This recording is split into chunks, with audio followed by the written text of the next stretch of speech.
Hi, my name is Neal from the Delta AHEC, and I am participating today on the cluster that my group was done in about investigating adverse community schools in underserved communities in Mobile, Alabama. So the data you see on the posters were one site. We went to a men's rehabilitation center that services largely unhoused people and experience less substance use, just like I said.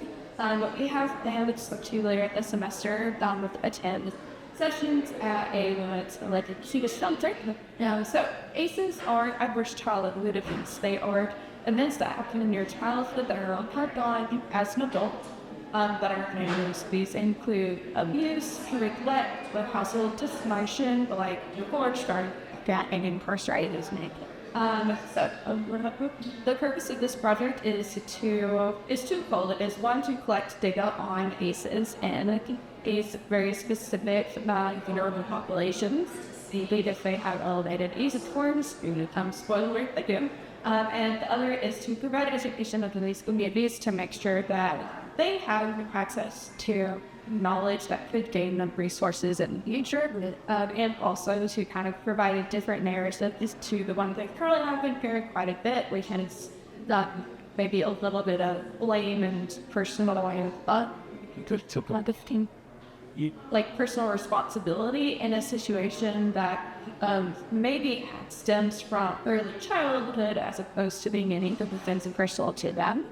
So what we found in our population, our population was 75% Black, and we had a larger proportion of people ages 40 and up than we had in 39 and younger, which is surprising to me. I kind of expected it to be the other way around.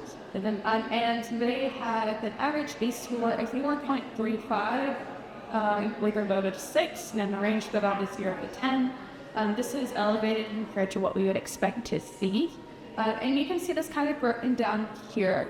So these are the scores for abuse. So you've got roughly 55% reporting for verbal and physical abuse, and 25% reporting for sexual abuse. As the one that I've kind of highlighted all day to people, you may not think about it reporting for sexual abuse, that is incredibly high compared to the average population, and that men tend to underreport due to a ton of societal factors, shame, patriarchal expectations, need to be manly and strong, and push things to society. So I would say that this number in reality is probably a lot higher than what we're seeing here, even though this is a very high number of steps to go to. So the key takeaways for this are, one, is education incredibly important for people across the lifespans to maybe understand more of what's happened to them and how that is led and impacted by their heart. It's really important for the clinicians to be able to look at ACE scores and help collaborate with their clients in a technical modality that suits them best and that takes their trauma and their early childhood experiences into account.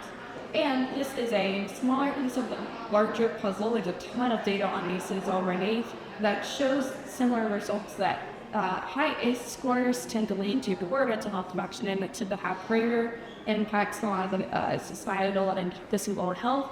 And there is a great need for us to intervene at a childhood level so that we are able to provide support, access to resources, before they get that seeing these higher level rates should be said. But I couldn't have done any of this without my team.